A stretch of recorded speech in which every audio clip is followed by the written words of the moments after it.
Welcome to the Jackson Rudolph Podcast. I'm your host, Jackson Rudolph, and this is episode 98. We are inching closer and closer to episode 100. We've got some exciting stuff planned for episode 100. I will announce that when the time is right. But for right here, right now, we are in episode 98, brought to you by the one and only, the legendary Black Belt Magazine. We have an awesome guest on the show tonight. In just a few minutes, Sam Diaz III of Team Paul Mitchell, one of the newest faces of Team Paul Mitchell, but not a new face to the sport karate game. He's been here for years. We're going to be interviewing him on the show tonight. But first, there's a couple of things that we need to get through, just kind of housekeeping and also working through some of our segments. We do have some big news in sport karate news this week. Two updates surrounding the Battle of Atlanta. So if you're just tuning in, make sure you kind of look across the scroll at the bottom here. But first thing that we got to talk about is that the instructor list has been announced for the competitive edge camp at the Battle of Atlanta this year. Historically, this camp has been taught by myself, Reed, and Cole Presley. Jake Presley has also jumped in and assisted us a lot. We've had several guest instructors over the years, Mackenzie Emery several times, Sammy Smith before. But this year, Reed, Cole, and I all have some other obligations, be it at the tournament, not at the tournament, whatever the case may be. And so you're going to see some new faces teaching the competitive edge camp. That includes Jake Presley himself moving up into a head instructor role, as well as his teammates, Dawson Holt, Esteban Tremblay, and Ben Jones of Team Paul Mitchell. They are going to be coming together to teach that competitive edge camp, as well as guest instructor Gabrielle Dunn, soon to be Gabrielle Rudolph, so you know how much of a fan I am of that. So the instructor lineup for competitive edge camp this year is going to be super exciting.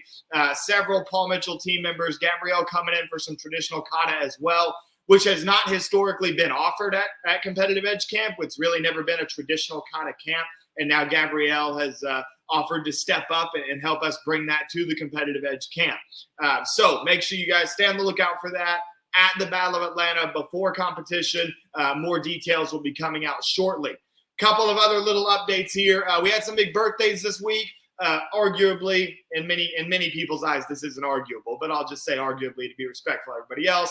Greatest point fighter of all time, Raymond Daniels, just celebrated a birthday.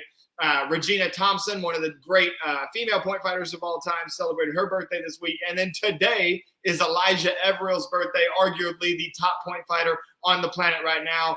So happy birthday to Elijah Everill over in the UK. There's the birthday shout-outs. We also have a birthday shout-out for the one-year-old son of our guest tonight, Sam Diaz. I'm sure he'll talk about that when we bring him in here in just a second. And then the last update, and this is going to catch some people by surprise because this is like brand new, like barely even public.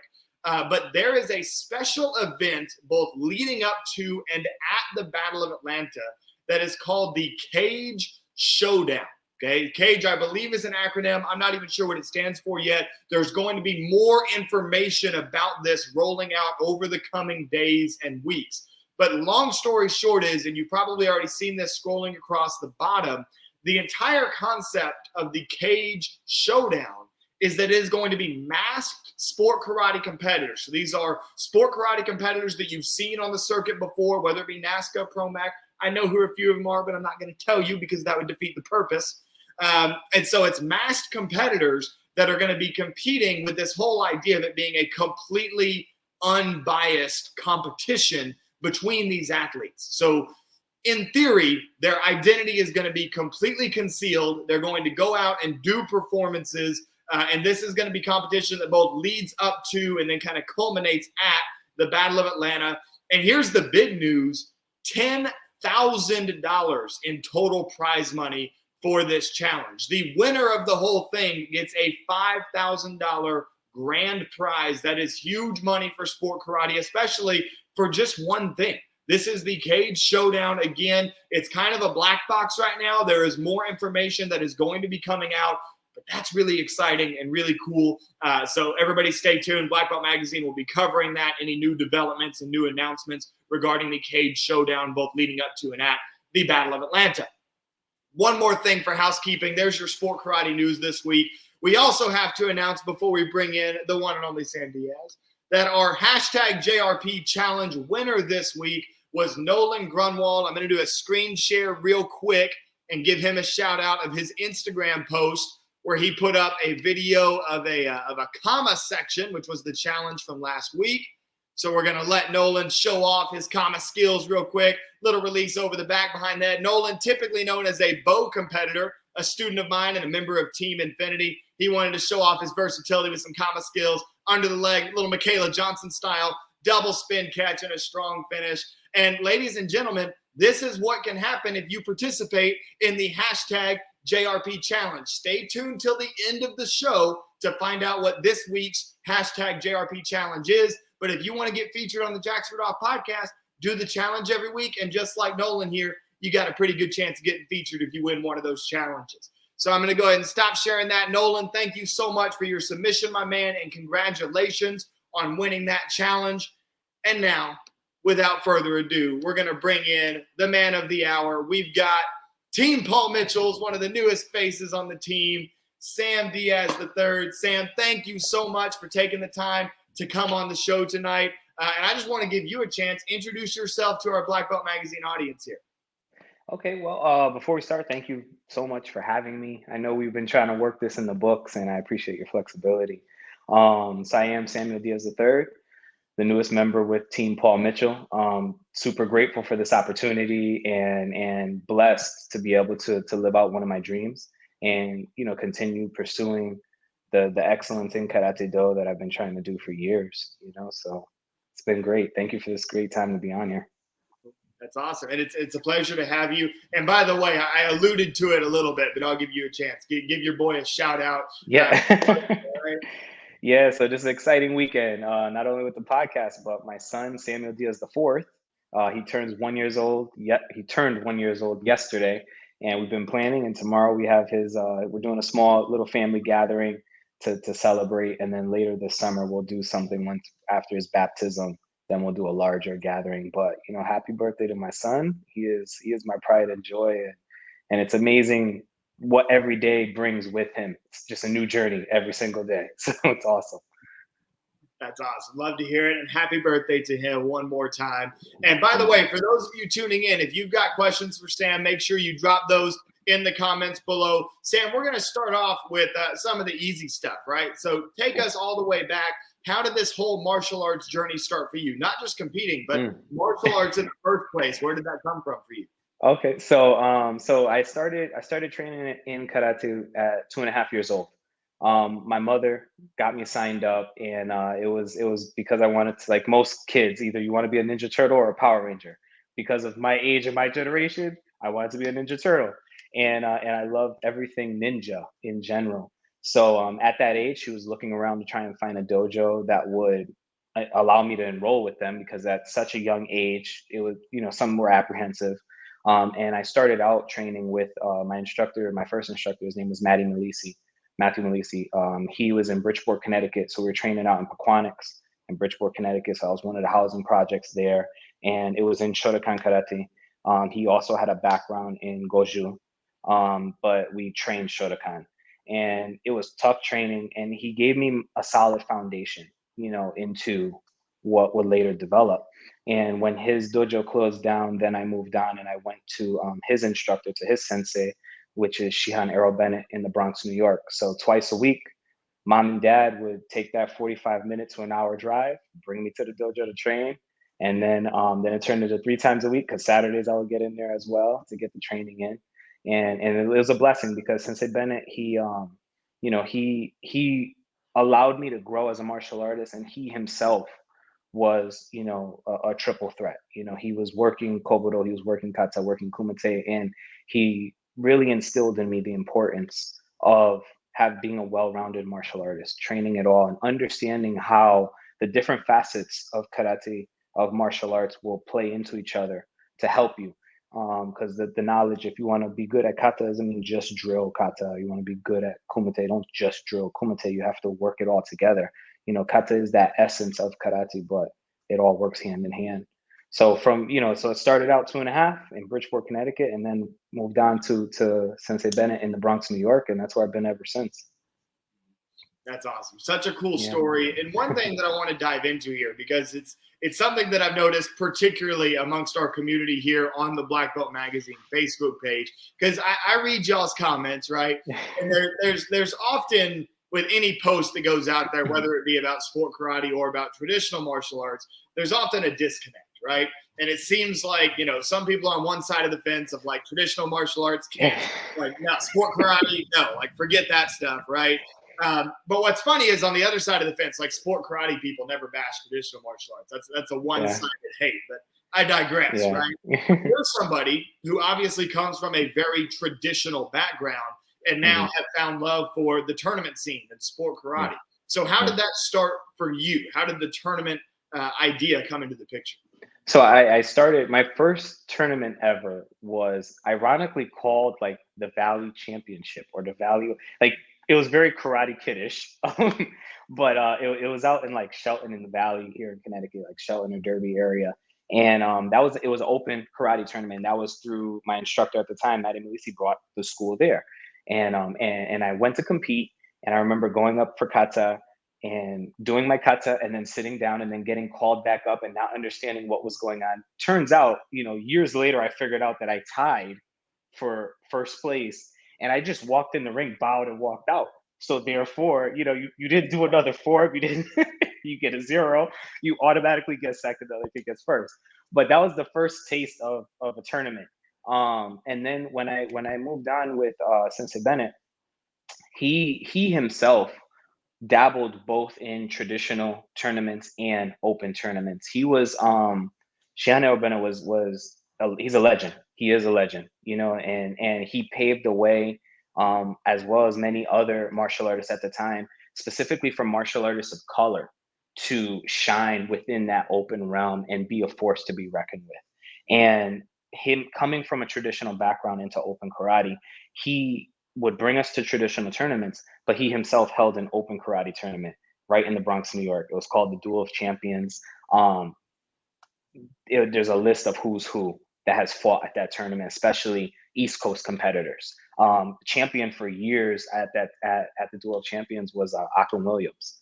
I'm sure anybody that follows sport karate is familiar with Akin. He's in the TCK camp with Jadi Tenshin and them, but Akin, Jesse Ray, all these, Jesse with Virtual Fight Tour and all the waves that he's making with Team Next Level, who's a force. But all of these competitors were at one time competing in the Duel of Champions, which it was a true mix of traditional karate and open karate, specifically fighters coming together to battle it out, so to say. And Sensei Bennett always had his camp, his warriors that would compete at open tournaments. So it only fell right for me to follow that trend.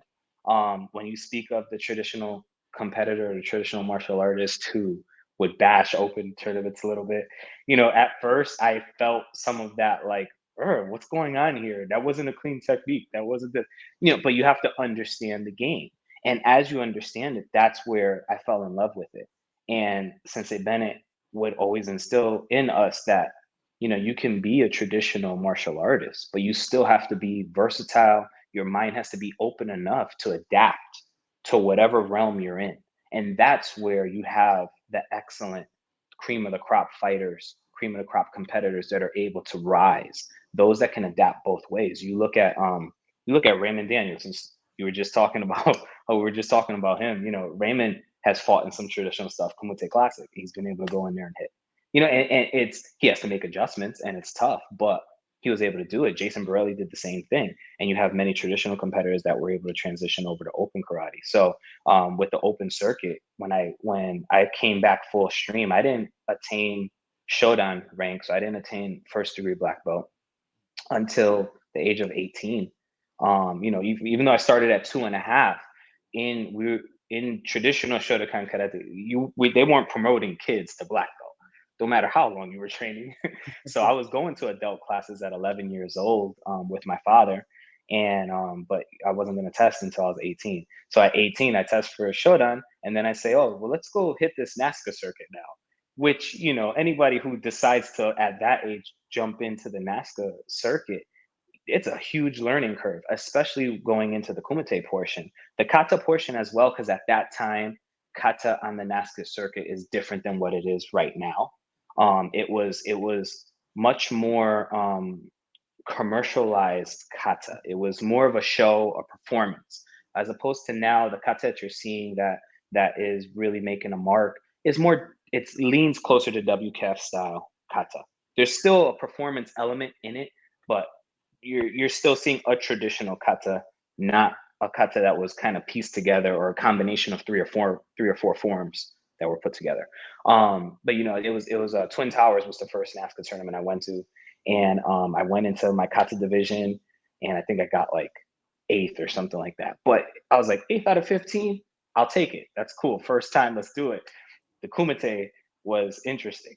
My first fight was against Troy Binns, and at that time, I believe NASCA was still like a 5-point rule, and he came out with that with a leg, caught 2 points, quick blitz, it was over, and I was like, wait, but like, I threw a reverse punch and hit him, but it's about who hits first, who's in and out, So it was an eye opener, but it ignited a different flame, and in that element was where I got to see a lot of the major teams, including Team Paul Mitchell. But at that time, you had Straight Up has always been a force. Paul Mitchell, you had Pro Rank that was out there. So there was a lot of major competitors that were inspiring to me to see everything that they were doing, whether it was a traditional martial artist or an extreme creative martial artist, because I still respect, the technique that's there and the athleticism, the dedication that comes to doing that side of martial arts as well. That's awesome. And you bring up something that I talk about all the time on the show, and that's this interesting period in sport karate history where there was this shift from, as you put it well, the kind of commercialized traditional forms to leaning more towards the WKF, right? I mean, you ask Ariel Torres, he'll even tell you that the way he does his form on NASCA is different from the way that he does it for WKF. Yeah. But what is done on NASCA is still so much more similar to WKF than it used to be, right? And I'm somebody who, I grew up in that NASCA. I grew up in that NASCA that had those commercialized hybrid traditional forms. I idolized John Sue, who ran what a lot of traditionalists probably wouldn't call unsu at times, right? But that's, he would run unsu. And then I forget, was it Shinto? Was his other? Anyway. But I think he did Shinto, yeah. Yeah. But anyway, but it wasn't at all what like a traditionalist would call it. But that's what I grew up knowing and loving, and that's what I did as traditional forms. I remember my first time that I ever made it on stage was with a hybrid of Inpi and Seiyin Chin put together, and that was the first that I ran. And then, like when I was a kid, people were like, "Well, if this kid's ever going to be good, he's going to be a traditional forms competitor, not a bow guy." Okay, cool. I made stage a lot for traditional forms, and then this whole kind of shift happened. And by the time the shift happened, I was a bow guy and didn't really have the time or the passion to like retrain how to do traditional forms to do the WKF style. And so I never did. So roundabout way of getting to it. But my question for you off of that is, when you went to that first tournament doing your traditional Shotokan style, and then you didn't place well, like you're happy with eighth, it's your first time, but it's not like you're contending for first right away, right? Did you ever change your game and try to do more of the hybrid stuff, or did you kind of stay true to your roots and trust that process? So, what's interesting is the change that took place was in the performance, never the kata itself. So I never dabbled in combining a kata together or saying, I'm gonna just like watch what's winning and then copy what they're doing and try to do it better than that. No, which there is competitors that have done that in the past, or say, oh, those are the tricks. So I'm going to grab those four, maybe change the sequence, but I'm still going to do them because I know those things win. What I did was I just increased the performance element. And, now looking like a decade later at it, I think about it and I'm like, man, what did you compromise the purity of your art at that moment when you chose to change the performance of the kata? Even though you didn't change the techniques that are being done, you did them to what the kata calls for, but you added extra ki, you're yelling, you're doing extra deep stances, you're doing all these things that to a traditional Shotokan practitioner that's not kata, that's not what it's supposed to be.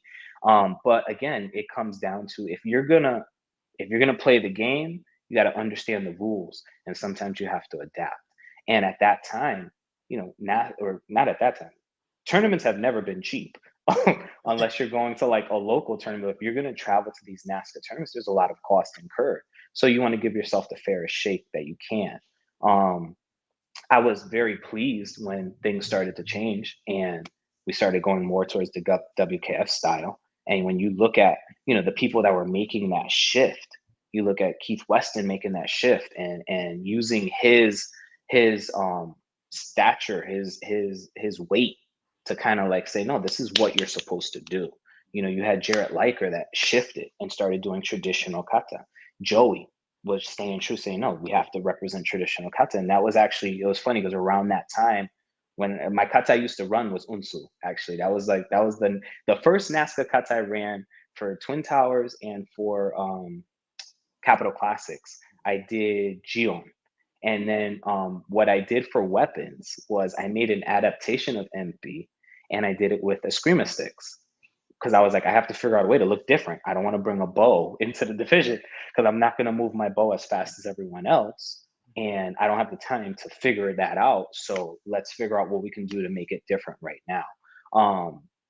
But in that space, in that space when I was doing unsu and drilling it, Joey and I had talked and we've always trained together and, we competed against each other naturally. He's in Jersey, I'm in Connecticut. So we're going to cross over a lot throughout the years.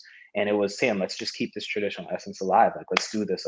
Let's grind it out. Let's change what people think the Japanese Okinawan division is supposed to be. And he stayed with that and through a lot of ups and downs, and he was able to capitalize at the time. And I truly believe through the efforts with Keith, with Jarrett, with Joey, they started to change everything that was taking place. Ariel came in, especially, with all the success that he was having in the traditional side, and then coming to the open side to do what he needed to do, and then continue on that traditional path. It's kind of uplifted everybody, I feel, at the time. It's paved a new way, and it's brought back, what that traditional essence is of karate-do, and what it means to have kime, what it means to project your energy out. When I talk with my students or any private students that I have and stuff, I'm always constantly just preaching to them to let their karate come from the heart. I understand you want to be like this person or you look up to that person, but you have to do the karate that comes from your heart. Because when you do what comes from your heart, that's when you're going to perform your best. And that's when you're going to be able to create that connection with the judges, with the audience, with whoever. And that was always the mark for me, was what kind of connection can I make with the audience? What kind of connection can I make with the judges? Okay, so I didn't come in first, but if I know that I'm making that connection and people afterwards are saying, man, you were really good, there was something different about what you did, I know that maybe I'm on the right path, and let's just continue to chip away at it. And so beautifully said. And I think that it's a testament to how far NASKA has come in their traditional kata game as an organization when you see the way that some of these guys are performing over in the WKF, right? Mm-hmm. Like, I still remember Ariel, and I'd have to ask Ariel specifically what his timeline was. But I remember a 14 or 15-year-old Ariel Torres showing up at a NASKA tournament, right? And the first time he showed up, I think it was Pan Am's. And I was doing what at the time I considered my ace kata, which was Gojishio Sho. Not traditional Gojishio Sho, it was modified Gojishio Sho. But it was like that and Gopai Sho were like the forms that were winning, right? Mm-hmm. Yes. So I saw Ariel come to that tournament in Miami and beat us all. But then within months, I also saw him lose to Gopai Sho, right? Mm-hmm. And so it's like, nowadays, like, you would never see that happen, right? Yeah. But I think it shows, like, that guy started doing his thing on NASKA, continued to grow, and then became dominant on NASKA. And next thing you know, he's an Olympic bronze medalist, right? Yeah. And there's other examples as well of people who have kind of come up through NASKA. Mason Stowell's a perfect example, right? Yes, and then goes over to the WKF and has a ton of success, right? And I see Joey taking his students to NKF tournaments, especially like regionally up there all the time and killing it. So I think that the evolution that NASKA has undergone in traditional kata is evident. There's a part of my heart that still thinks there's a place for the open traditional forms. I feel like maybe there should be an open trad division where that should exist. And then Japanese Okinawan is really what traditional challenge is, where Japanese Okinawan is the UKF style division. But I won't get on my soapbox about it. So one thing that's interesting in your timeline, Sam, is that you didn't really start trying NASKA until you were 18. It's when you got your black belt and you started traveling. And for most people, especially for NASKA people tuning in and listening to this, that is late. Like most NASKA people start, like if you're a world champion, you started traveling when you were 6, 7, 8 years old, right? Yeah. So tell us a little bit about that for you. And this is your episode of the podcast. So I'm going to make you brag on yourself a little bit, right? Tell us about that early journey and then pre-pandemic. So leading up to these unprecedented times, what he calls it, right? Yeah. What were some of your big highlights? What were those big moments where you were like, this is something that I can do. This is something I'm good at. So pre-pandemic, the tournament, I think that really like put me over the hump, or a time that put me over the hump was while I was starting to dabble with the NASKA tournaments, I was also competing on the collegiate circuit. So at Southern Connecticut State University, where I did my bachelor's, my undergrad degree. While I was there, they had a karate team that was active, but not so active. So I went to Southern to play baseball and quickly found out that I'm not going to be able to balance baseball and school. And my dad was like, listen, you're not going to be a professional baseball player. You're done. go study. So yeah, with that, it gave me an opportunity to link up with their karate team. And we started to compete at some local crane tournaments. And that's where I started seeing some success on the open circuit, because before going to college, I was doing more traditional tournaments and having fun with that. And so that freshman year, going second half of freshman year, doing some crane stuff at Mohegan Sun and other crane tournaments that, Coach Don has and Tony, it gave me a taste of open karate. And at that time I was running MP, and I hadn't gotten my black belt yet. I was still a brown belt at that moment, because I went into college at 17. So, I was running MP and it was doing okay. And I said, all right, if MP could win, let's see what the other katas could do. So that's what pushed me to try to start doing some NASKA. And then the tournament that brought me over the hump was a tournament that I did out in Las Vegas. As I was doing NASKA, it was like maybe 2 years after I started the NASKA. So I was probably like 20 at the time. And I went out to Vegas, and it was considered like the U.S. was hosting a World Games for an organization. I forgot the name of the organization at the time, but either way, we went through, and at Vegas, I was able to compete against some international competitors. And I saw, okay, the katas and my kumite and everything was still holding up. Let's continue to do this. And so I continued chipping away with NASKA and Lone Star Open. I went to Lone Star, was training at the time. I was training, still training with, he's like a brother to me, with Julio Lugo. And we were getting rounds after rounds. And I said, listen, I want to go out there. I want to fight. I want to figure out how to make this work with traditional techniques in an open circuit. And I ended up making it like 2 rounds in my point sparring. But for continuous contact, that's where I was able to really make some waves. So I ended up winning the middleweight division. There was nobody in heavyweight. So then it was Alex Lane's dad actually was running the ring, and he's like, hey, you want to fight the heavyweight guy? It's like, sure, I already flew out here. Let's do it. Won that division. And doing the continuous contact is what started to like build my confidence overall. Because to me, I was like, oh, this is more closer to the real kumite of what I'm used to doing in the dojo and whatever at the traditional tournaments, or at the Shotokan traditional tournaments, not the WKF style traditional. There is a divide. For people that don't know, there's a divide in the traditional realm, so to say, in the rules. You have AAU style traditional tournaments, you have NKF, WKF style traditional tournaments. So that made it for me. And then one day I went, I tried out to represent the US for a tournament in South Africa, and I ended up making that team. And when I was out there, I had a big boost of confidence out there, because in South Africa, traditional karate is like heavy hitting. They are very serious about their karate. They're very serious about all facets of it. So whether it's the kobudo, the kata, or the kumite, you have to bring the force when you go. And I was able to. I took gold in bladed weapons, working my kamas. I took second, I think, in non-bladed. I did iku, and then I went on to kata. Took second in kata. I did supempi out there. I'm not, even though my first instructor had that Goju background, I'm really not a great Goju-ish person. You know, some people can dabble between all arts. I think, Sensei Bennett drilled me in Shotokan so hard that even when I do like a Goju kata, it looks like Shotokanized. And the Goju guys get mad, like Hanshi Rick Diaz was one all the time. He's like, stop doing my Goju katas. But I was able to place out there with it just because of exuding power. I think that's really what changed the game there for me. And then in Kumite took gold. So being able to, that was my first time really flying overseas for a competition and being able to be, in my eyes, successful in what I did. I brought that same confidence, and it just kept building. With each competition, the confidence keeps building, and you have your eyes set on a goal. And I said, I'm not going to change. I'm not going to lose focus until I reach what my goal is. And I love that trajectory that you talk about, because I think that that's something that has springboarded a lot of competitors, or something that springboarded me, is doing one of those like true international events. And I'd say this effect is even stronger for a CMX competitor than it is for traditional, because you mentioned going to South Africa, you still had very stout traditional competition over there.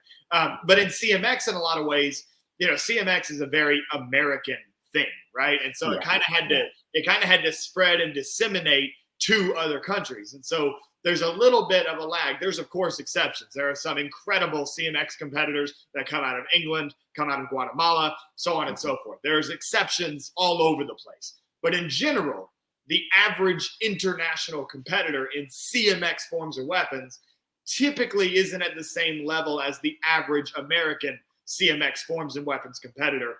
However, Europe is quickly gaining on us, right? And Europe is already like there in point fighting, right? So that makes up for everything. Europeans would argue they're definitely above us in point fighting. We'll settle that a different day, right? Yeah, right. But anyway, so I think that for CMX competitors in particular, like I went and I did WKA. It was WK at the time, now it's WKU. That was my first like world championship effort. Wound up winning some golds. That gave me a lot of confidence. Off that confidence, grew, developed more. And within a year, I was winning on NASKA more consistently, right? So I think that seeking that out, I think that one of the best leagues to do that in right now is WKC. Richard Clouden does a fantastic job with that on the American side, and just kind of giving opportunities for competitors to represent their country and get to compete against that little bit of international flavor that we don't typically get. So again, we keep kind of jumping all over the place. Yeah. Now I want to bring it into a specific moment, because we had a comment come in here from Jeannie Jones, and I think she's referencing a very specific interaction that you had. So we're going to go on a tangent here. Talk about this comment a little bit. Oh man, I'm about to start tearing up again.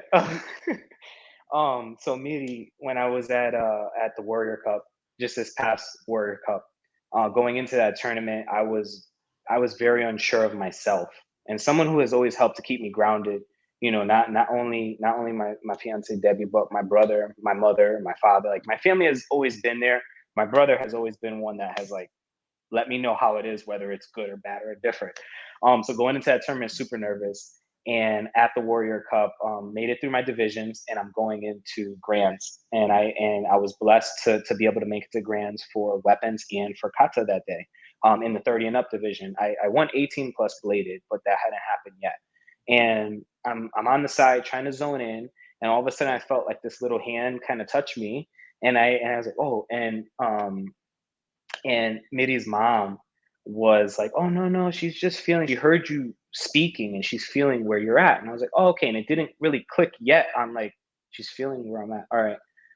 And then because I was trying to like focus, and I go do the kata, and then before I did the kata, her mom, we introduced each other. And Miri, this is Sam, and Sam, this is Miri. Oh, nice to meet you. And she's like, oh, good luck. I said, all right, thank you. I'm gonna need it. Thank you. And it was a stacked division for 30 and up. Jeff Dawson came back on the scene. Edgar Cordova's there. I don't know if Kevin was. I don't think Kevin made it to that one. Kevin's been at the other ones though. But there was a lot of heavy competition in that 30 and up division, which obviously I'm like, nervous now. I don't really know what's gonna go on. And I get done doing my kata, and I'm on the side, and the first person that says something to me is Miri, and she's like, "You did a great job." And I was like, "Oh, all right, thank you. I guess maybe." And she's like, "No, I can feel it."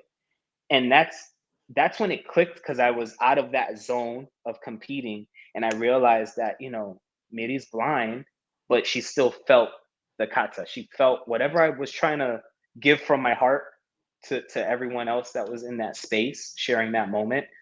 She felt it, and it broke me down a little bit, and then still had to go do weapons. But so you had to refocus again. But then afterwards, I made it a point. I had to find Miri, and told her I won, and great job. Gave her my medal, one of the gold medals there, and it was just like there was a crazy connection that took place in that moment. And to me, I go, those are winks from God. Those are wings from God, that regardless of what takes place in this ring right now, you're touching people in other ways with the gift that was given to you. And all of us as martial artists, we're going to shine in different ways. Any type of an artist or person, we have traits about us and talents that are stronger, and we have things that we're weaker at. And those strong talents that we have, those are gifts that we're meant to share.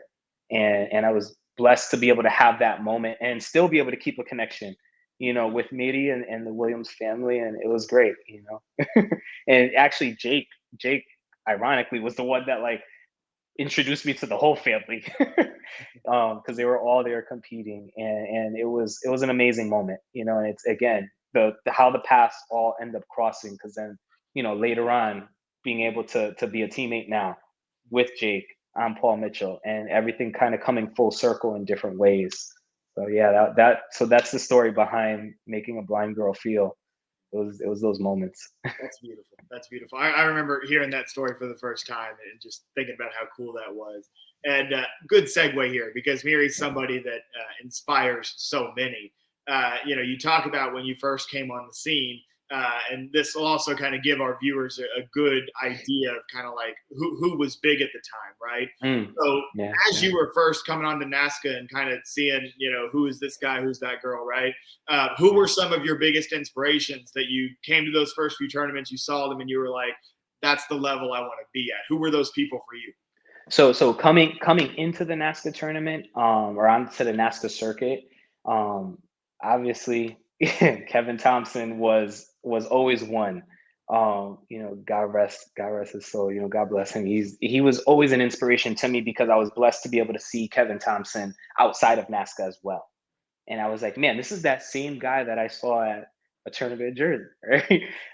And ironically, Kevin, I would hear about who Kevin Thompson was, and the battles that he had actually with one of the warriors that came out of Sensei Bennett's dojo, Billy Beeson, that they would be in the ring for Kumite and go to war with each other, but they were brothers. And I believe someone was in someone else's wedding. I don't remember. I don't know the facts so much on that, but at the end of the day, they were brothers, and so that was my first exposure to the name of Kevin Thompson. Then being able to connect that name with the person in the ring and see how strong and powerful he was, and how he was able to put on a performance that stopped the whole tournament. He would go, and when it was his time, it was his time. And it was almost as if everything slowed down when he was doing what he did best, which was being in that ring, whether he was fighting, doing weapons, doing a form. He was grabbing everyone's attention, and I believe that that's because he was sharing that gift with the world. So Kevin Thompson is one of them. Just in research overall, because it took a little while for me to actually see Keith Weston in person, but at the time with the sports martial arts threads that we had, I'll never forget that lime green and black message board that everybody would post on. So even with the sport martial arts threads, being able to see videos of, Keith Weston at the time. When we talk about other inspiration that's non-NASKA inspiration, well, Gerald Dawson was also, to me, someone who defied the laws, so to say, because he was of bigger stature, but was able to cover distance, kick with the best of them, blitz with the best of them, move, cut angles.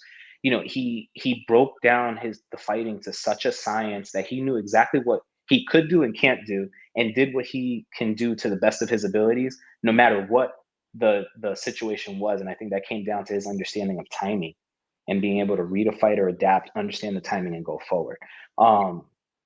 So Gerald, another, God bless him, and Cam, with the family growing and everything, God bless the family. But it was inspirational to see Gerald and see someone who of a larger stature be able to still hang with the lightweights and do what he did. But outside of that, Adriel Muniz was an inspiration for me because he was a triple threat and he was able to pop up at a NASCAR tournament and win it and then go home, and nobody would hear from him for a little while, and then he'll pop up at another one. He would pick and choose where he was going to go. He competed actively local, but he was a triple threat. And the biggest inspiration for me overall was my sensei, Shannon Bennett, because he at the time was at the time he still kept competing well in those Twin Towers that he was winning with the senior divisions in Kumite. But outside of that, he was able to go back and forth between traditional and open and win in weapons, win in kata, win in fighting. And to me, that was always the bar of what I was trying to aspire for.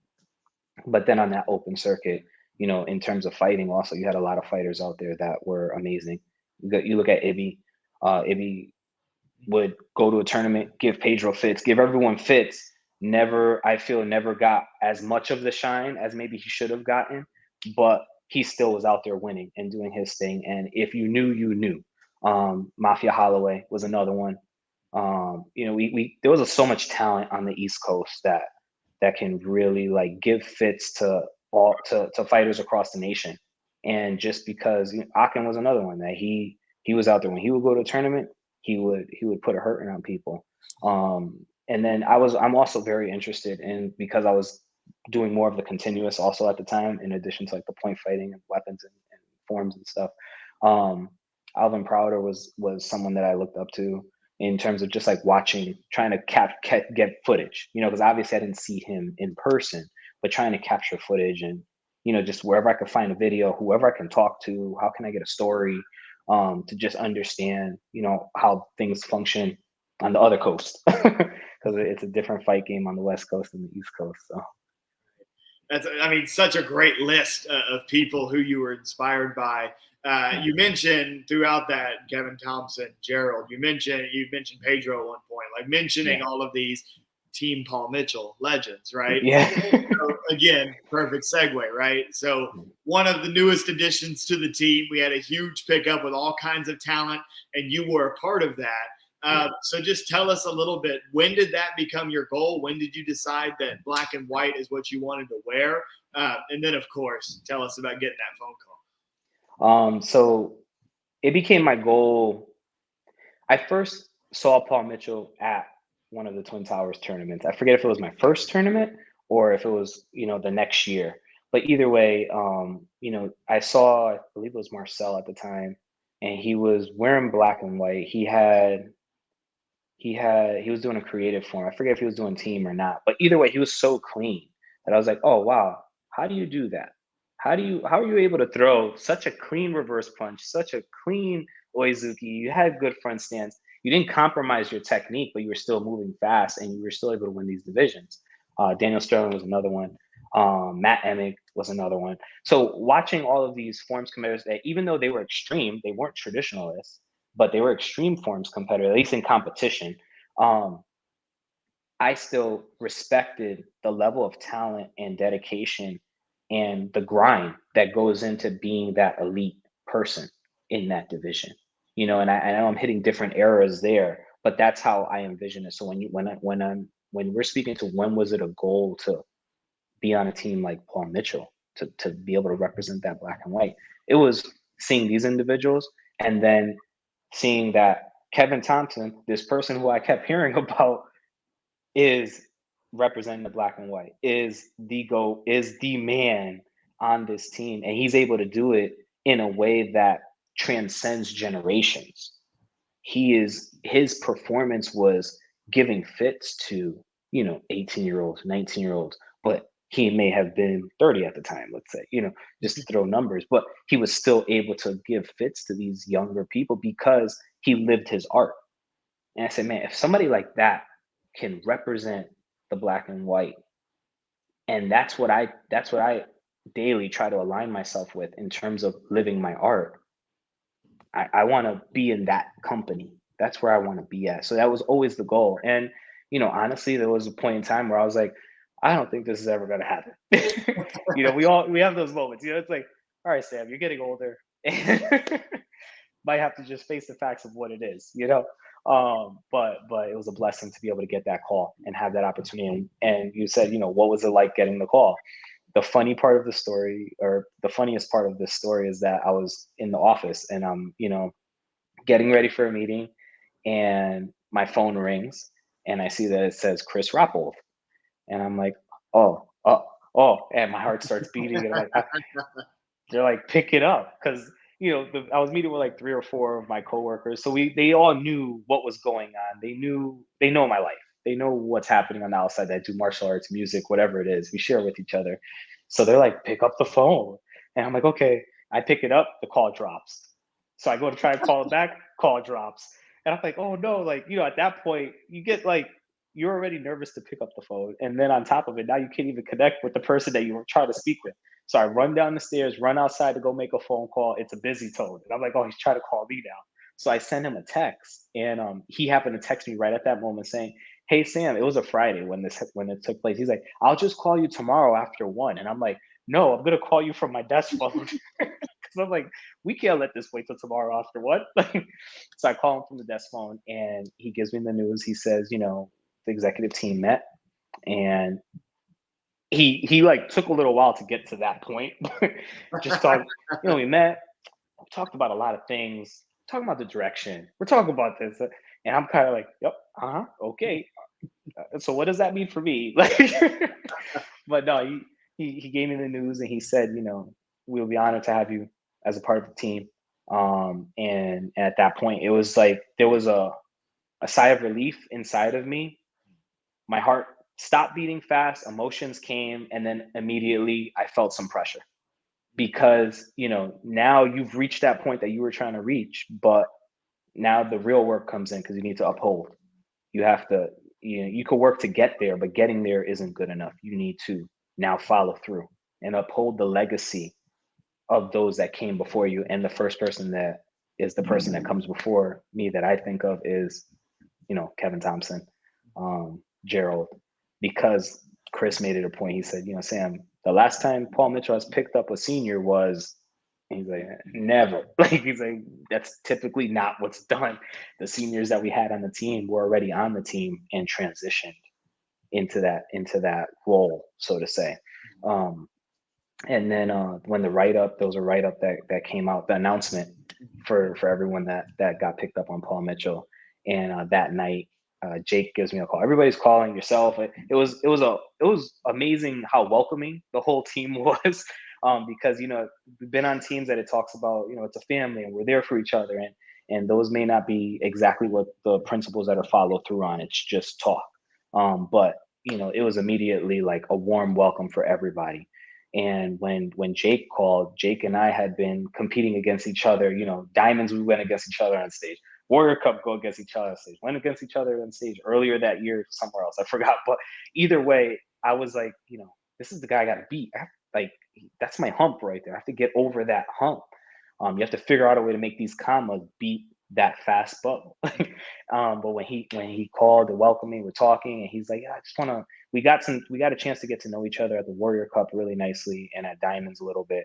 But on the phone that day, he asked me in the midst of the conversation, he goes, so how does it feel? And I tell him how it feels, and he's like, no, but how does it feel to know that you're coming on the heels of so many great other seniors And like the role that you're playing on this team as being the older one, so to say, you're gonna be upholding that legacy, and you're gonna be expected to, be in that way of what can the senior member bring to these competitors, not only as karatecas, but as people, contributing members to our society. What are we going to do together as a team, and the role that you play within that? And I was honest with him. I felt some pressure with it because I did read the press release that was sent out, and I was like, oh wow, this is very upfront. But at the same time, I was excited to bring my flavor because I knew that it's all going to come from here. So as long as it comes from here and it stays pure, it will be welcomed by all, because anything that we do from our heart and we lead with love, we're doing it the right way. So. No, I love that. There's so many levels of that I want to unpack, right? Yeah. The first is I want to acknowledge exactly what Jake was saying, is that, and if you study Paul Mitchell the way that I have studied Paul Mitchell, which is to an obsessive extent, right? But for anybody that like pays enough attention, Paul Mitchell does in a way have archetypes. That there are, through history, certain people who are, oh, you were this guy or that girl or whatever the case may be, right? And Jake's absolutely right that is your archetype. That was the role, is that, when we had, Kevin on the team, or Rocky DeRico or Gerald, or like those guys who were the senior competitor that all of the younger guys could look up to.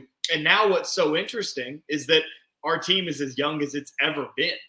If you look at the average age on our roster, it's as young as I can ever remember it being. You know what I'm saying? Yeah. And to have your adult presence there, there's a lot of adults on the team, but like super adults, right? We'll put it that way. But to have that maturity and that presence is so valuable. And I think that having that structure is what allows Paul Mitchell to kind of organically have that family feel. You know what I mean? And then the thing that I wanted to bring up that you weren't going to tell people about, but I'll tell people about, because I was very impressed by it, was probably maybe a month before you got the actual call and you got on the team, but you gave me a call. And this was before I had a coaching position or anything. And you gave me a call and you just wanted to know what it would take. Like, from a player's perspective, what do you think that it would take for me to get on this team, right? Mm-hmm. And what's funny is I told you kind of the same thing that Chris was telling you. Like, we really don't typically pick up people from the 30-plus division, but what made you special was you were winning that 18-plus bladed. And I remember I told you, I was like, you hold down that division, and that could be your ticket. You know what I'm saying? And I do think that was something like the fact that your talents transfer over into the 1829 division, I do think is a huge component of your game. And to me is one of the things that I respect most about you is the fact that you can do both, right? You're not a one-trick pony in terms of your division. You can go down and still be successful, right? It's not like you're only getting the grands and the seniors. You're competing for those grands in the 1829 as well. And that's a big deal, right? Yeah. But to kind of summarize that was something that I respected so much, because it's not like you were calling to try to get information or do anything political. You genuinely just wanted to know, what can I do better to earn this opportunity? To me, that is really what it takes to get on this team. It's an understanding of what needs to be sacrificed, what level you need to reach as an athlete to have that golden ticket, to have that invitation that 99.9% of sport karate competitors will never get. Being able to kind of recognize that instead of always thinking, why not me, why not me? Because that has been the downfall of so many who may have been great but never got that call, is the question was, why not me? Instead of, what can I do? And I think asking that question, what can I do? That mentality alone is something that helped you earn that opportunity. So that I respect a great deal. I wanted to share that with everyone. No, thank you so much. And it's true. You have to, we unfortunately sometimes we can get in our own space, in our own head, and have a sense of entitlement because we felt we worked hard enough for it already. And, it's like, I'm sure we've all seen the meme of the guy who's digging for the diamond and decides to turn around, and little does he know that if he would have dug 3 more times, the diamond was right on the other side. And that's where we're at a lot of times in different points of our life, is that you get to that frustration, that point that you're like, maybe this just isn't going to happen, but you have to continue chipping away. And the funny part is that the crazy story is when the call came in, Chris made it very clear. He's like, Sam, do not share this information with anybody out of respect for the team. We do official press release, blah, blah, blah, blah. So I was like, absolutely. He's like, you can tell your family, just don't tell anyone else. Because I was like, well, how am I not going to tell my family about this? So that weekend that the call came through, we had a pipe that bust at the dojo because it was cold. And the heat wasn't working properly, whatever. But when we're sucking that water out of the dojo and just trying to clean up, my father finds a poster in the black belt locker room, which is really our storage closet, but that's where we go to change that. And he finds a paper there of a piece that I wrote to myself that I would read and look at every day before I put my gi on to go teach class or go train. And it was basically speaking to what we were just talking about. Not we can want something so passionately that it's burning in our heart, that we just want to be at this level, be on that team, or be in this circle, whatever it may be for each individual person. You can want it so passionately, but are you going to wait for it to happen because you feel that you're owed that? Or are you going to continue working hard? And that piece that I wrote to myself was back in 2013, and I had it taped on the wall. And there was two logos of teams that were there. And there was the Paul Mitchell logo, because at the time, 2013, the two biggest teams out there, Paul Mitchell and Full Circle. Those are the two main competitors. When you're looking at team fighting grands, these guys were going head to head at each other.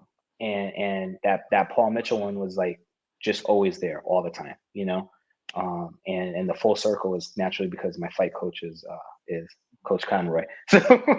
So it's homegrown there as well, But when my father found that, and I was like, well, I should have to tell you. And I got picked up on that team.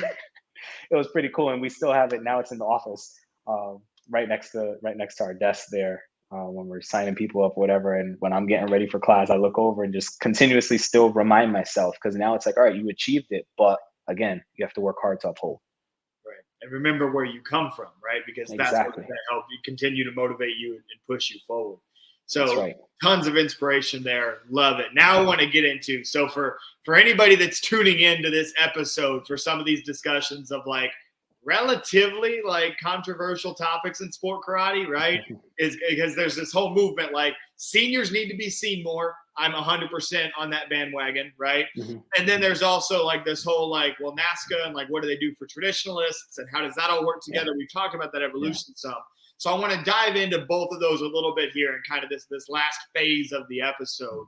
So starting with, we've already talked about, for even just within Team Paul Mitchell, bringing that senior presence, bringing that maturity is really important for the chemistry of the team. But now let's just talk about you as a senior competitor. There have been some recent updates to the senior division rules on NASKA that have been good, allowing you guys to compete in more different divisions and have overlap. So I want to hear it from the number one ranked senior competitor right now. What is NASKA doing right with the senior division, and what are some things that could still be improved? Okay.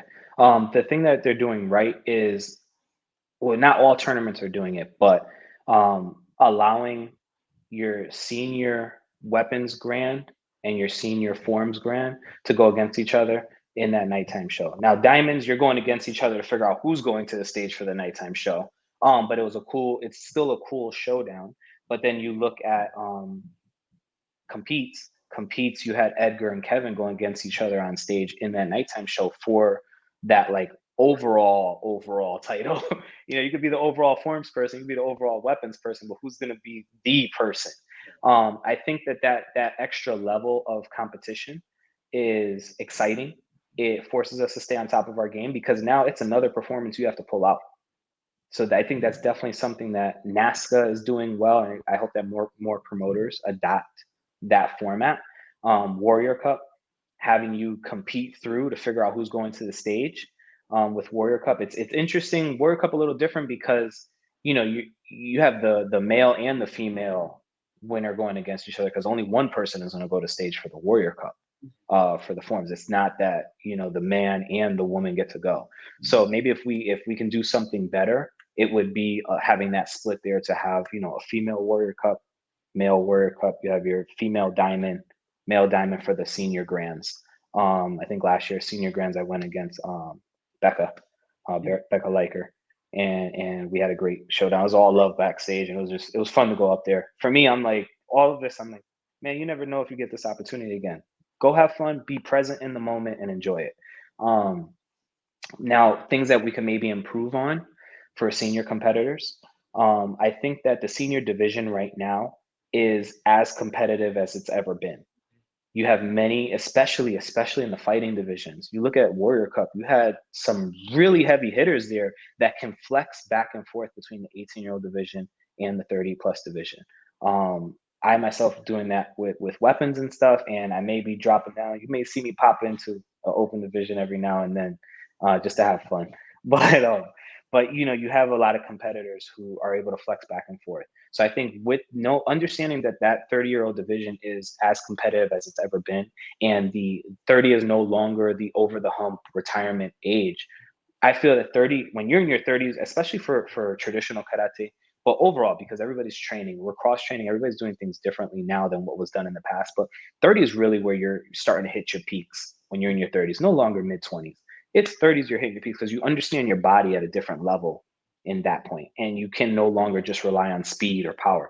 Now I have to rely on the fact that I need my body to work together, because tomorrow I have to be able to wake up and go to work or whatever it may be. I got to chase my kid around later. So we can't just go super hard and expect my body to just react. You have to train smart. So I think what we can do with that 30-year-old division is increase the amount of money that you're giving 30-year-olds for their grants. Right now, I believe it's 200 or 250. Increase that a little bit, because you should be able to see that return in terms of the amount of competitors that are showing up to the division. And then I think that we also can have a mix where maybe you give that 30-year-old competitor the opportunity to compete for the 18-year-old grants, not forcing them to go down and compete. They win that 30, they can choose to take that 30, or maybe like a casino kind of format. You want to double down? Double down. You can go if you think you can win the other grants too. Go ahead. But I think we're on the right track though with allowing the 30 and up competitors to go down the division and compete in both. A few years ago they allowed you to drop. I believe it was like one age division down you can drop. Now allowing you to compete in both divisions is to our advantage, because at the end of the day, if all my 30-year-old divisions are being done at 9 in the morning or 8 in the morning. Pan Am's this past year, I think it was like 8 a.m. was like the start time or something. It was super early. I'm done by 10 o'clock. Why can't I go fight in that 18-year-old division? Why can't I go compete for kata weapon in the 18-year-old division if I'm sitting around anyways?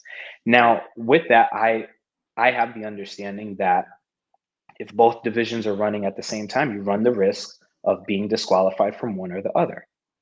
I think that that's a fair rule to have. If I choose to do both divisions and they happen to overlap in a way that I can't feasibly make it to both rings and I have to bow out, that's the nature of the game. That happens sometimes. And then you can make the choice as an individual competitor where you would like to go.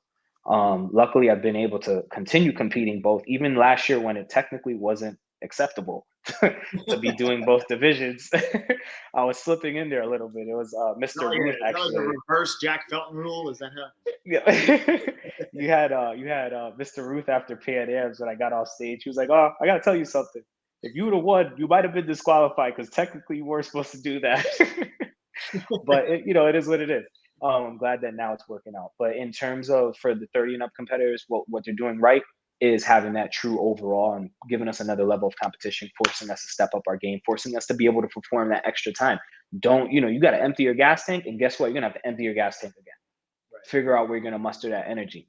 Change your training methods.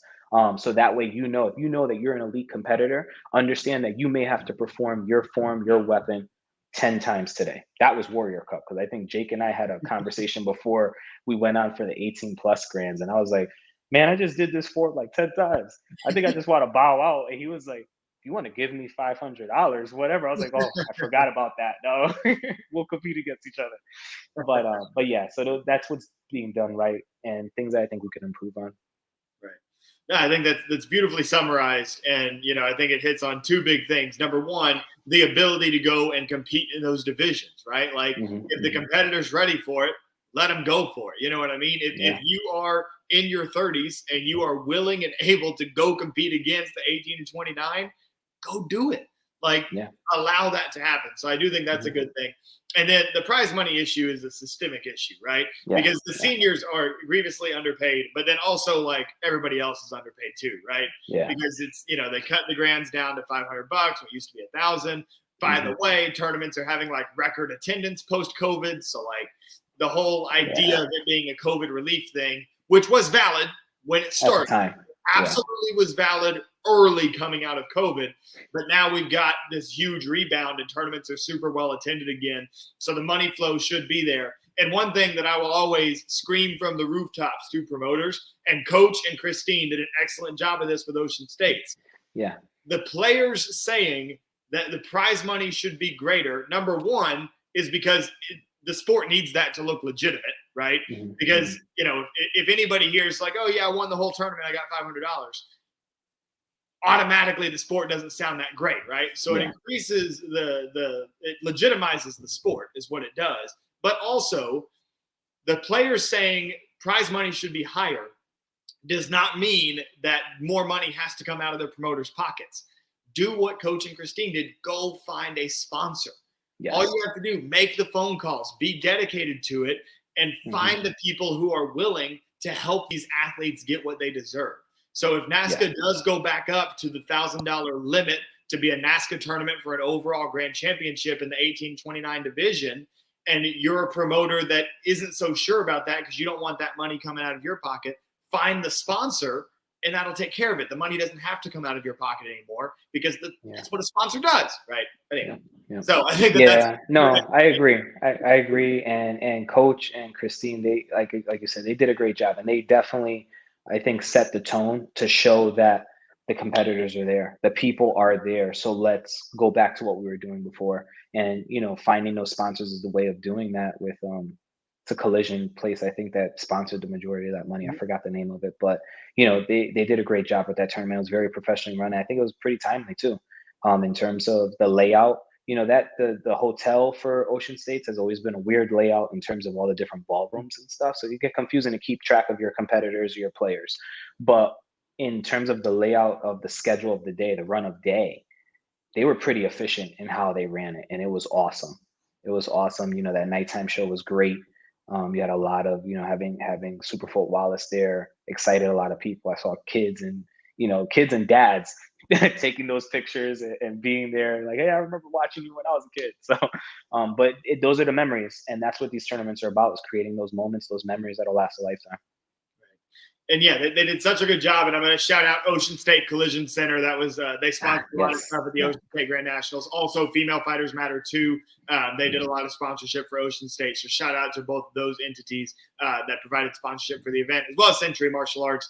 They were involved as well. So shout outs all around to anybody that's helping the sport karate get bigger and better. Now, we're already running long on the show, but there's one topic in particular. It's a good thing. It's all been good stuff. So I got one more question in particular that I really wanted to hit on, because this fascinates me as somebody who considered myself a very strategic competitor, right? And let's look at this 18 to 29 bladed division, right? Because there is a very interesting showdown going on right now between teammates, right? So you've got fresh adult competitor, also fresh Team Paul Mitchell member Dawson Holt with his more contemporary style traditional sword form. And for the viewers that are like, contemporary traditional, what are you talking about? So long story short, when traditional kata shifted to being more of the true traditional on NASKA, that did not happen in traditional weapons. For whatever reason, traditional kata went more towards the traditional side, and the traditional weapons division on NASKA continued to stay more towards the contemporary side, what is dominating those divisions on the non-bladed side is high-speed bow forms, and on the bladed side is kind of rapid burst sword forms of like fast cutting combo, stop, sheath to show difficulty, draw, fast cutting combo again, right? Mm-hmm. So when I say contemporary traditional, that's what I'm talking about. And that's what wins most often, I would say, right? But you've been messing up those statistics recently by coming in with your what people would call true traditional, because that is what it is compared to the contemporary stuff, right? Yeah. With your comma routine. And when I've been commentating about it, I often compare it to Kevin Thompson, because we haven't really seen anybody be successful with a traditional style of commas like that since KA, right? Yes, sir. So my question is, from that strategic standpoint, is there anything that you do as the competitor, knowing that you are the more quote unquote true traditionalist, right? Not saying that Dawson isn't a great traditionalist. They call him Mr. Clean for a reason. It's just a different kind of traditionalist, right? Yeah. So is there anything that you can do as that true traditionalist to game plan? Or is it kind of one of those things where you both just kind of have to go out there and, hey, if the judges lean true traditional, then you'll win? Or if the judges lean contemporary traditional, Dawson wins? How do you view that whole dynamic? Well, so I'm gonna start at the tail end of what you were saying with the judges leaning one way or the other. I feel that when you're doing kata reforms at open tournaments specifically, forms and weapons are definitely, I'm sorry, yeah, I said kata and forms. When you're doing weapons and kata, it is very subjective, so judges are gonna like what they're gonna like. The only thing you can do, the only thing that you can control is what you output, what you give to them, the feelings that you can create, the moments, the snapshots. Those are the things that will make a difference in the end. So something that I picked up with, especially the bladed division, is pretty much all sword. And then there's me with the kama, and then every so often Rashad will like pull out his naginata, or he'll bring out a different weapon that's not a sword. Even though I think at Ocean State he did double sword out there.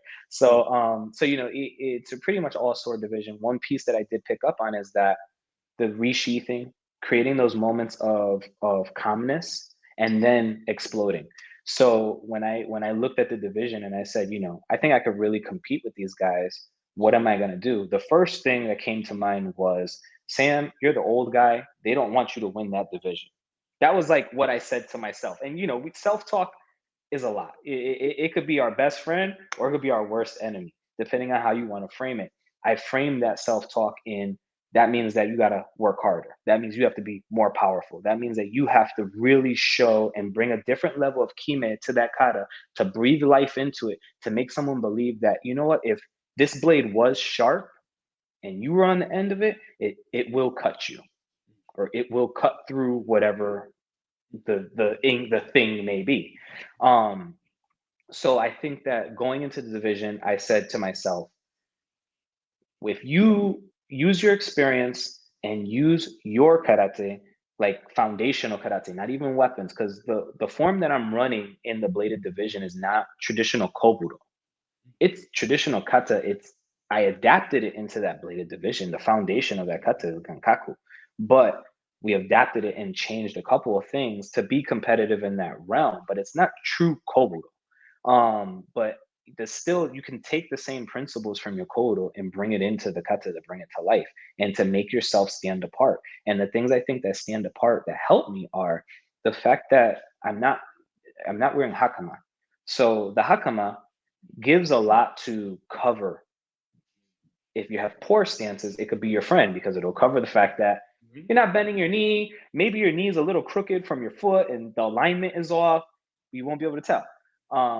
But by me not wearing hakama, it draws attention to the deeper stances, the powerful stances, stronger foundation of the strike, showing a connection between the ground, my hips, and what's coming out of my hand, whatever technique I may be doing.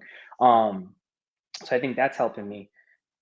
Exuding power is definitely helping. So when Joey and I would train and we would talk and stuff, one of the pieces that he would always say to me, and I identified it as well, he's like saying, you just do really raw kata. Like it's not, you're not the person that's going to really make the kata look pretty. I've tried to learn how to do that over the years, and I've had some success with different katas to make it look pretty. But there's just a certain rawness, so let's embrace the rawness and go. And I think that's a piece that also helps to change me, or separate me from the pack in terms of what's being done on the stage. Because if I'm a judge and I'm watching 10 competitors compete with sword, all of those cuts will start to look the same after a while. You're just changing the pattern, especially when there's a specific formula that goes into a lot of these sword forms when they're piecing them together, where everyone kind of starts in that back left side or mid left, and then they're going to start in Cesar, and then they're going to come out. Everyone at some point has some kind of a jump spin cut. Someone Shaheen used to do that really great. And so there's certain elements that everybody has. And I said, all right, well, what can I do that can be different? Let's use more of the stage. If I have a smaller weapon, let's use more of the stage. A piece that many traditionalists overlook, I guess, and on the Shotokan side, you don't have a lot of Shotokan practitioners that are kicking over someone's head. Somebody who brought that up actually was Gabrielle at Warrior Cup. After I got done with grands for 30 and up, she was there, and Roxanne and everybody, the family was there watching. And after, she was like, I didn't know you could kick that high. And I was like, yeah, for a traditional guy, I gotta go up there. But I'm flexible. So I said, let's use the things that I have to my advantage. In my kama routine, I throw those hard side kicks. I do them specifically laterally. I do them flat facing to the sides of the ring. So that way the judges can get a clear view of how high that kick is really going and the cleanness of the technique. Sometimes it works against me because I may not be that clean that day and it looks sloppy or it looks slow. But you roll the dice, you run that risk. There's certain elements in my common routine that will be popping up soon, that I haven't had yet, but they're going to come out, and I'm excited for that. It's going to bring another flavor to what's being done. But in terms of specifically, you're pinpointing Dawson, and we're teammates, but essentially you go in the ring, we both want to win. But I think in a loving way, we both also have the mindset that, like, it still needs to be Paul Mitchell that's up there. So yeah, we want to win. Sam wants to win. Dawson wants to win. Both want to come in first. But as long as one of us is locking that down for the team, for the bigger picture, we're doing our job. We're playing our role. Everybody has a role that they're playing. And one day it may be you, the next day it may be me. And that was actually a talk that him and I had after Ocean State, because he was like, oh man, I'm surprised that because I ended up coming in third at Ocean State. I think DG came in second and Dawson came in first. I had to run back to my 30-year-old ring, so I didn't get to see and get my score and all that kind of stuff. But he said, I'm surprised. I said, listen, as long it has to be you and I first and second, but as long as one of us is up there, let's do it. Like we're playing our role. It's for the success of the team. The greater picture is what matters more. Because the success will come, and everyone can recognize the technique. They know if you're clean, you're clean. Maybe you didn't get the nod today, but that doesn't take away from the performance that you gave. And that was the perfect description of what it means to be a member of Team Paul Mitchell, because that has been kind of the unspoken contract that the brothers and sisters on this team have had for decades now. You know what I mean? And the fact that you guys picked that up in your first tournament on the team, like, that makes me so happy. And again, from the coaching perspective, it's like, yeah, as long as you guys are first and second, I don't really care. Just get first and second, right? That is exactly the vision. And you also beautifully put on a clinic there of strategy for a traditional weapons division, right? Because I have students that ask me this question all the time. I got students that are in non-bladed that compete against the top two in that division. Most of the time winds up being Jake and then Joey with his Iku, right?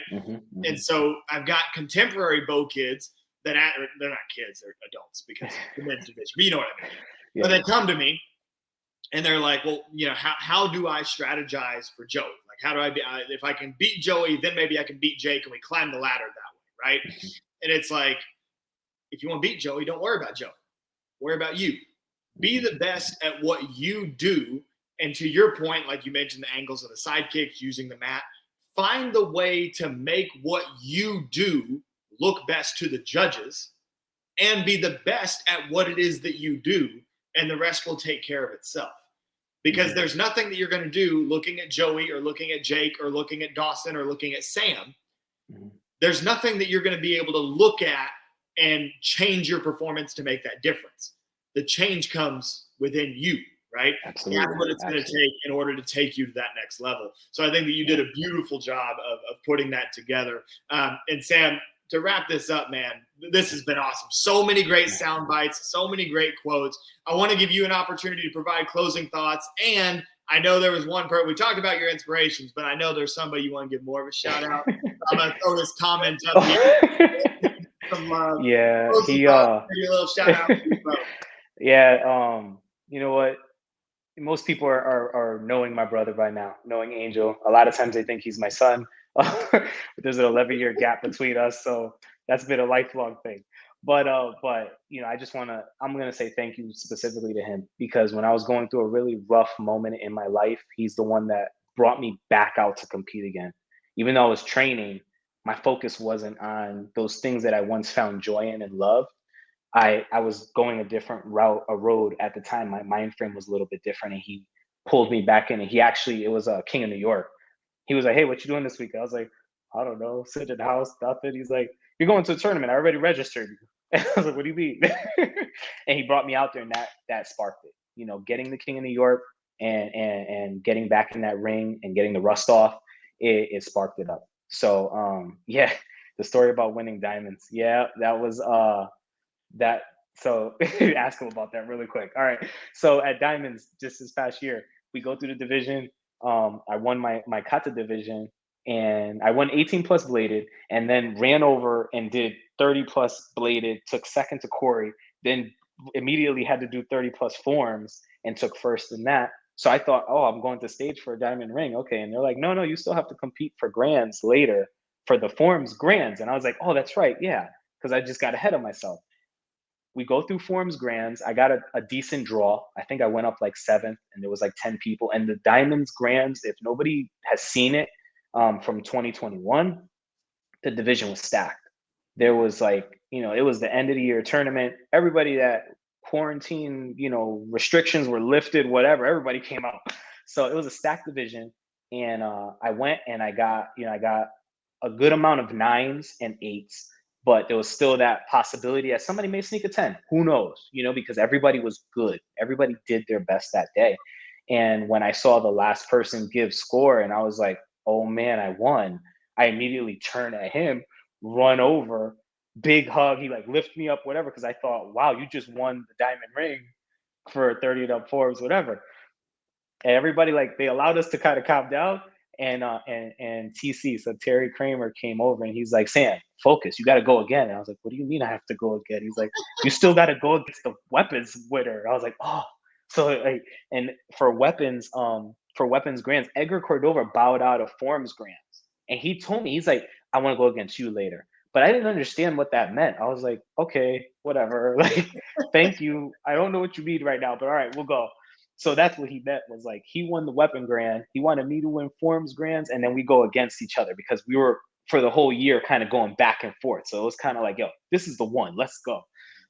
And I ended up going against Edgar for the that overall grand for the 30 and up people, or men, 30 and up men. We win that. We end up winning that one. And at that point, it was like, okay, now you're going to go to stage. But at that point, again, I thought, okay, so now I actually won the diamond ring because I beat the person who did weapons. Do I get it? And they're like, nope, you got to go to stage and face the female winner. I was like, oh, come on. And then, you know, Becca ended up winning that. Congrats her. She was the first female or first person, I think, ever to win like under 18, and now 30. So that's awesome, man. And then, you know, also congrats to them. I think they just announced that, you know, they're expecting a little one. So, you know, God bless. It's great. It was a great year, great way to end your season, and now new chapters start, and it's fun. But yeah, so Angel, thank you so much. And, you know, it's been a blessing. And another thank you goes out to my whole family. A thank you goes out to Debbie, my fiance, and she's another one that has kept me grounded even when it's something I don't want to hear. She pushes me, and I love her for that. And our beautiful son, who brings me joy every day. You know, and one thing, when I talked earlier about karate coming from the heart, I hope that everybody can relate to that. And if you don't, let's talk, because there's always a reason why. If you're still an adult and you're still training, there's a reason why. There's some love there for this art, and there's something special that you have to give the world. And don't be afraid to shine. Share that gift, and anything that we have, anything that we have, we must work for. And if we're going to work for that, we must be what it is that we want. So if we're aspiring to be at this level, and you say, okay, well, I've been working hard, so why hasn't it happened? Have you embodied what you have worked? And that's Budo. That is true Budo. You have to live your art. And that's a different level of understanding and different level of training. Uncle Sam has me ready to run through a wall right now. What a way to end the show. Again, thank you so much. This has been incredible. Last thing, viewers, before you guys tune out of this one, hashtag JRP Challenge this week. We talked a lot of traditional talk on the show here tonight. So your hashtag JRP Challenge, you want to be featured on next week's episode? Post a video of you doing any traditional anything. You can post a whole kata, a section of your traditional weapons form. Doesn't matter if you do contemporary traditional weapons or the true traditional weapons. We appreciate both of them here. So post a traditional video on your Instagram, Facebook, tag me, tag Black Belt Magazine, and of course, hashtag JRP Challenge for a chance to be featured next week. This has been episode 98 of the Jackson Rudolph Podcast. We had a killer episode with Sam Diaz. If you're catching this at the end, rewind this whole thing, watch it back. I'm your host, Jackson Rudolph, and I'll see you next time. Awesome.